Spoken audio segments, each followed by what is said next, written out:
Olá, pessoal! Como estão vocês? Muita animação para estudar nessa nossa trajetória, de estudo de políticas públicas. E hoje nós vamos iniciar as nossas atividades tratando de um tema muito importante no nosso país, particularmente nos anos recentes em que vem ocorrendo crises econômicas, empobrecimento da população. Então, esse tema é o tema da desigualdade e das políticas sociais que nós vamos explorar hoje. Então eu vou começar falando para vocês a respeito de algumas distinções conceituais, porque na verdade as coisas muitas vezes não estão muito claramente demarcadas na nossa mente. Então vamos entender direitinho o que é desigualdade. A primeira coisa que é importante a gente entender é que, particularmente nas sociedades modernas, existe muita diferenciação social. A rigor, todos nós somos muito diferentes uns dos outros, em idade, sexo, cor, trajetória de vida, origem regional, preferências, talentos, todos somos diferentes. E a diferença é uma riqueza para a sociedade, E nas sociedades modernas nós temos ainda mais diferenciação, portanto mais complexidade. A diferença não é origem da desigualdade. A diferença é um fato real e natural. A desigualdade é um outro tipo de fato, A desigualdade na verdade, a desigualdade ela é uma situação, uma condição que se refere à distância econômica, social, política entre os membros de uma sociedade. Então vamos dar uma olhadinha aqui no nosso slide e nós vamos ver o conceito aqui. Então, a diferenciação diz respeito a atributos físicos, psicológicos, sociais que caracterizam cada indivíduo. A diferenciação faz parte da construção da nossa identidade individual. Agora, em qualquer sociedade, os indivíduos podem ser diferenciados sem que sejam desiguais. E tem sociedades onde eles são mais diferenciados e menos desiguais e vice-versa. Então, por exemplo, nas sociedades tradicionais, a diferenciação é menor, mas a desigualdade é maior, As distâncias sociais são maiores. A desigualdade, portanto, se refere à distância econômica, social e política entre os membros de uma sociedade, e essa distância pode ser econômica, no caso a desigualdade de renda, a distância entre o maior e o menor salários em uma sociedade, ou pode ser o número de membros de um determinado grupo social em certas posições valorizadas numa sociedade, por exemplo, posições de mando, posições de prestígio, etc. Nesse caso, se tem a desigualdade de status, Então, existem diferentes formas de desigualdade, O coeficiente de Gini, que é um indicador tradicional muito poderoso, que existe uma longa série histórica de aplicação do coeficiente de Gini para medir a desigualdade, ele mede a desigualdade em várias sociedades, Ele pode ser aplicado para um país, para um estado, para um município, ele pode ser aplicado em diferentes contextos, E geralmente ele está associado à distribuição da renda, Então, esse é o principal indicador que se usa para medir a desigualdade nas sociedades, mas existem vários outros, Então, até aqui falamos de desigualdade. Agora nós vamos entrar com um conceito que ainda não foi mencionado, que é o conceito de pobreza, A pobreza é um conceito que deve proporcionar uma descrição de um problema num conceito e deve captar as dimensões fundamentais do fenômeno a ser medido e deve ser mensurável também. Então, como conceito, a pobreza deve explicitar o que é aquele fenômeno ou aquele processo ou aquele fato que nós estamos focalizando. Olhando aqui no nosso slide, nós temos que a utilização do conceito de pobreza, ele pode variar. Por exemplo, na América Latina, o conceito de pobreza, ele se refere à privação né, de necessidades. Então, as pessoas são consideradas pobres na medida em que se considera que elas estão privadas da satisfação de necessidades, né? Isso é conhecido como um enfoque absoluto.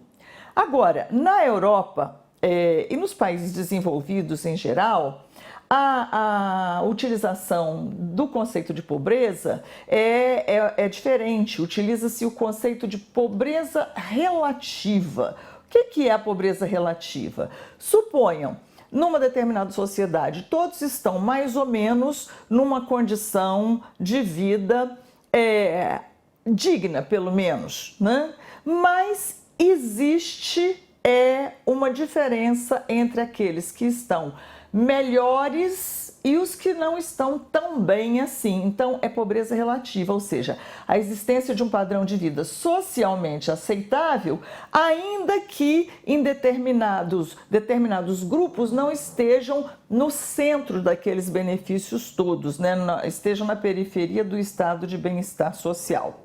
No Brasil, ainda aqui no nosso slide, nós temos uma diferenciação entre a pobreza absoluta, que equivale à renda média familiar per capita de meio salário mínimo necessária para atender a todas as necessidades básicas. Então, quer dizer, para cada pessoa de uma família, de um grupo familiar, é necessário ter pelo menos meio salário mínimo para atender às necessidades de comer, de morar, de se deslocar para trabalhar ou para ir ao médico ou para ir à escola, para cuidar da vida, né?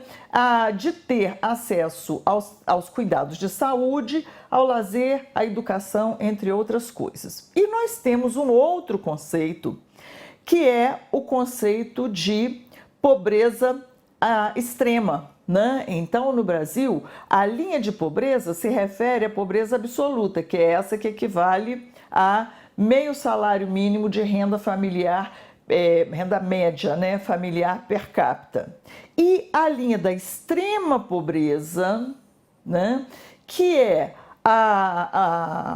demarca o conjunto de indivíduos que estão com menos do que 1/4 ou menos do salário mínimo.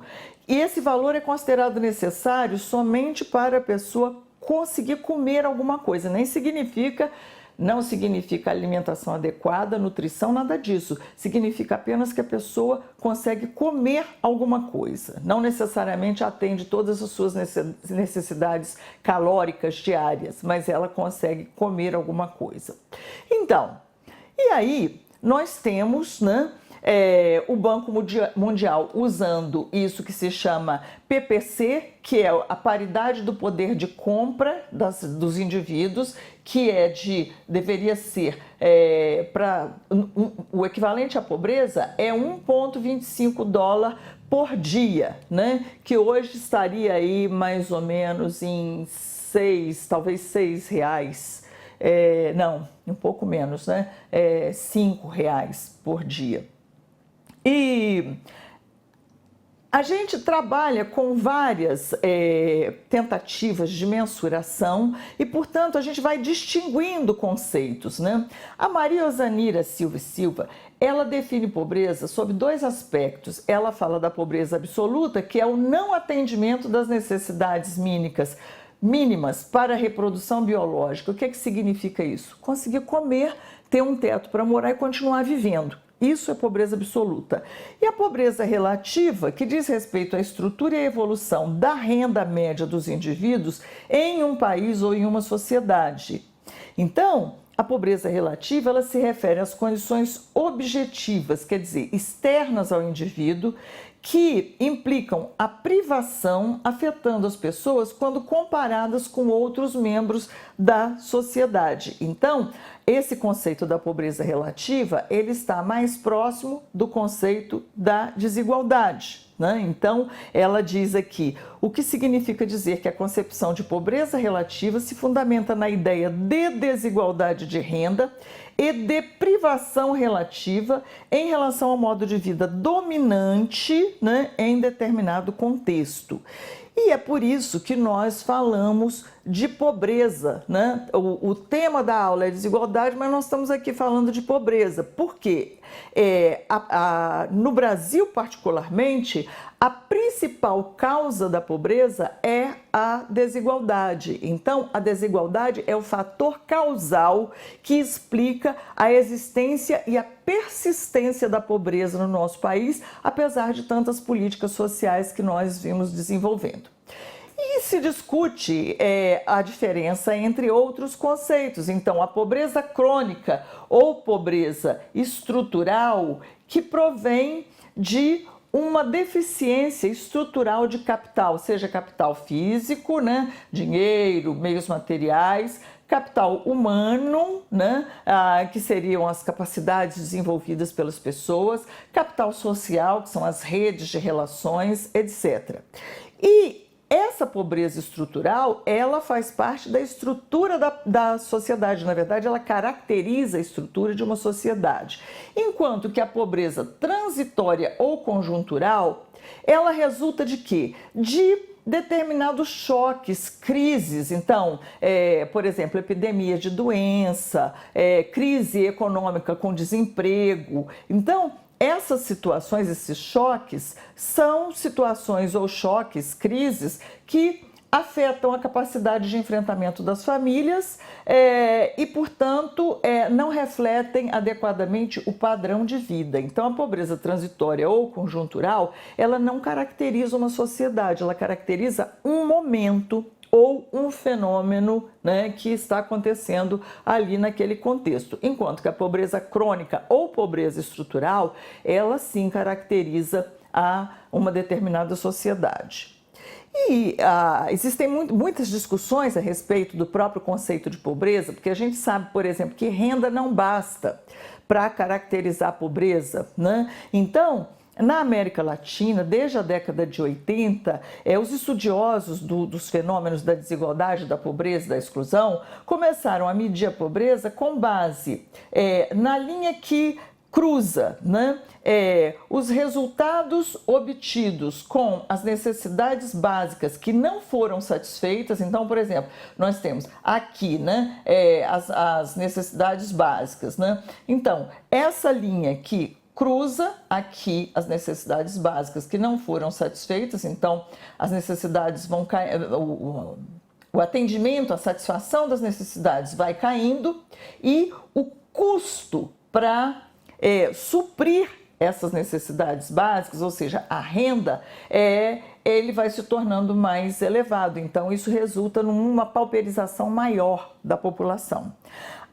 Usa-se de algum tempo para cá, o conceito de pobreza multidimensional, que ele vai além do conceito de pobreza relativa, né?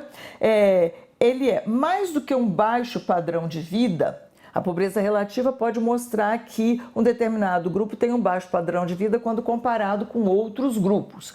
Mas a pobreza multidimensional mostra que, mais que um baixo padrão de vida, existe uma privação de capacidades. As pessoas não conseguem desenvolver capacidades para o trabalho, para o estabelecimento de redes sociais, não no sentido de redes sociais das mídias modernas, mas redes de relacionamentos que ajudam a sustentar a solidariedade entre os indivíduos. Pela dificuldade de acesso aos direitos básicos. Então, por exemplo, muita gente que não consegue saber como ir a um determinado local para tirar um documento, ou como ir a um determinado local para ter acesso a um benefício ao qual ela teria direito, a pessoa teria direito, e, ao fim, pela negação da cidadania, como se essas pessoas não fossem cidadãs. Elas são pessoas à margem, né, do contrato social que deveria abranger toda a sociedade. Então, a pobreza multidimensional é considerada uma medida de pobreza aguda que reflete essa privação em ativos humanos, ou seja, tudo aquilo que a pessoa deveria ter para que ela ela pudesse desfrutar de uma qualidade de vida digna. Então, educação, saúde e o chamado próprio nível de vida, né, propriamente dito, conjunto das possibilidades de desenvolvimento.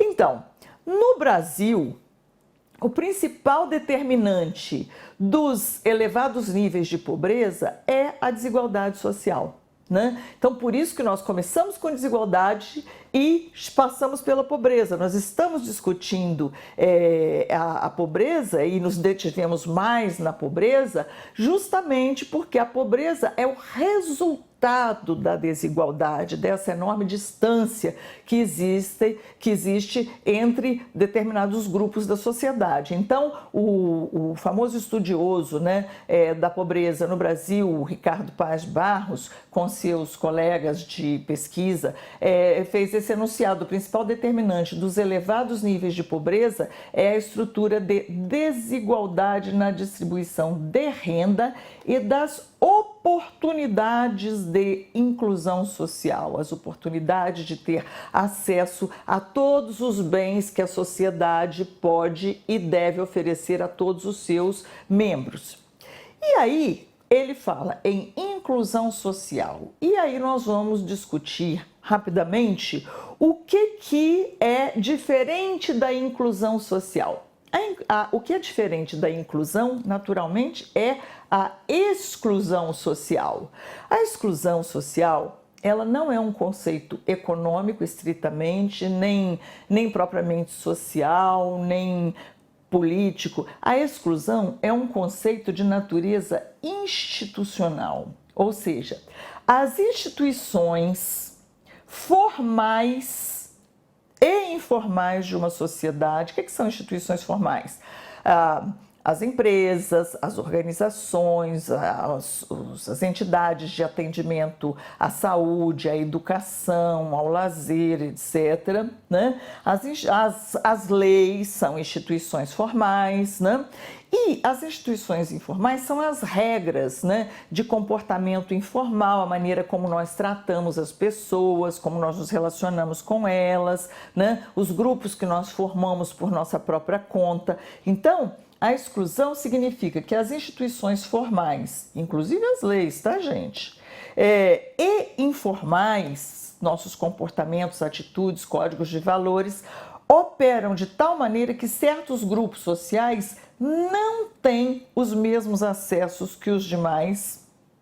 Portanto, no Brasil, por exemplo, é necessário ter uma lei que diz que as pessoas não podem ser discriminadas nem pela cor, nem pelo sexo, nem por isso, nem por isso, por isso, ao entrar em um elevador num prédio, né? Não deveria ser necessário isso. Por que se tornou necessário? Se tornou necessário porque as pessoas estavam sendo discriminadas.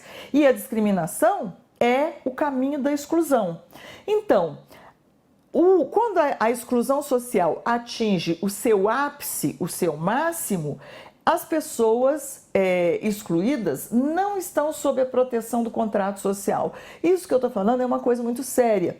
Significa, por exemplo, coisas como no Brasil, pessoas de determinado grupo social, como, por exemplo, os homens jovens negros pobres nas periferias das grandes cidades, eles são mortos ou pelo crime ou pela polícia, né? E ninguém dá conta disso, ninguém presta conta disso, ou se presta conta de maneira apenas simbólica. Então, não estar sob a proteção do contrato social significa que as leis e as instituições que deveriam proteger um indivíduo ou um grupo não funcionam para aquele indivíduo e aquele grupo.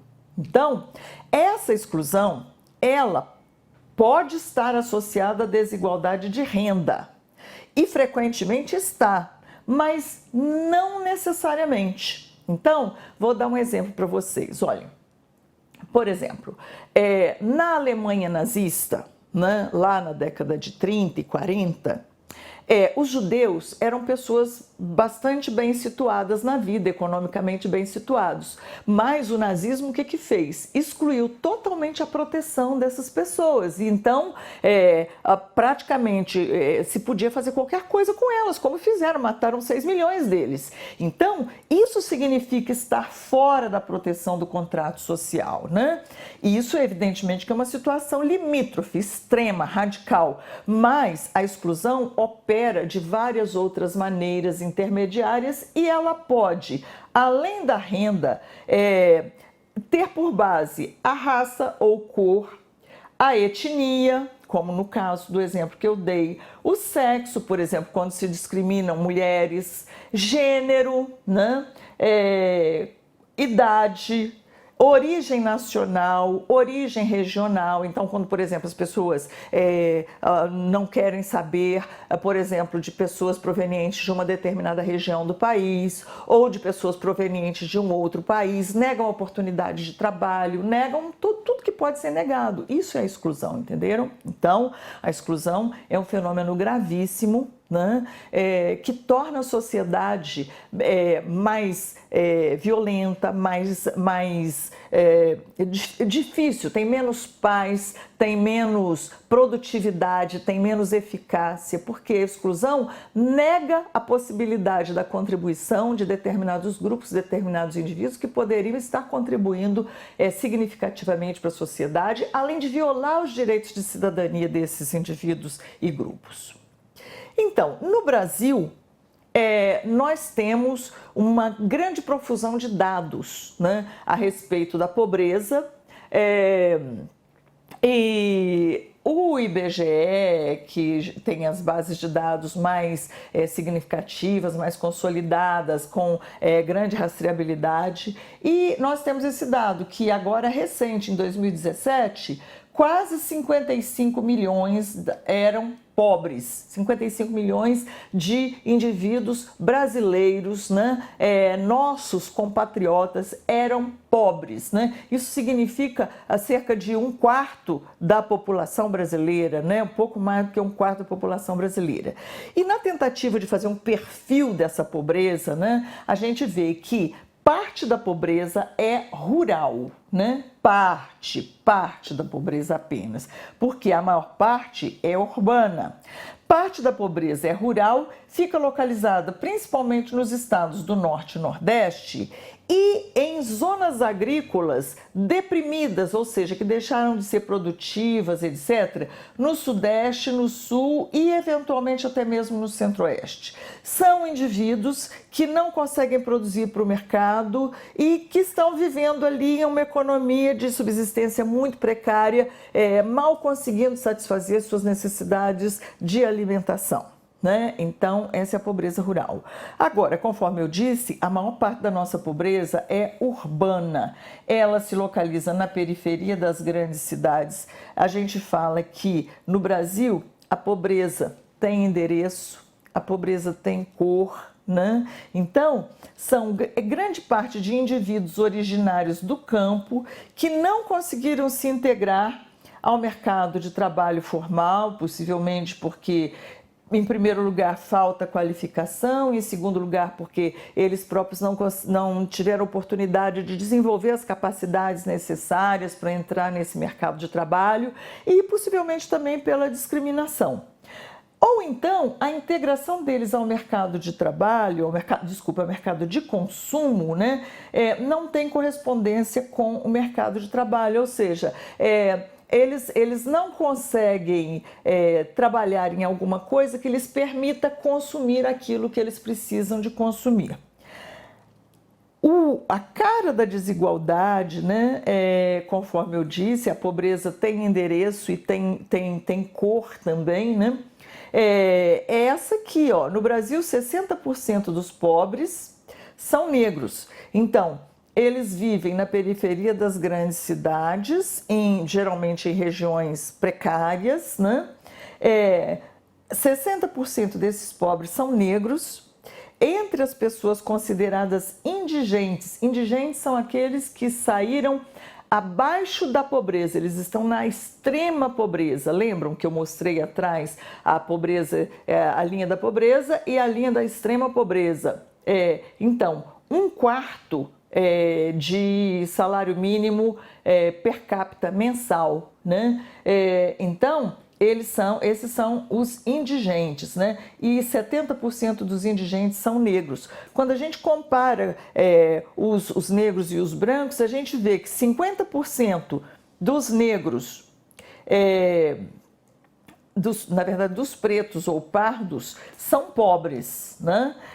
Enquanto apenas 25% dos brancos são pobres. Então, essa rápida descrição, esse rápido perfil, mostra a cara da pobreza no Brasil, resultante da nossa extrema desigualdade social. Então, nós vamos fazer um pequeno intervalo e adiante nós continuaremos com a nossa discussão de desigualdade e políticas sociais. Até daqui a pouco, pessoal. Tchau.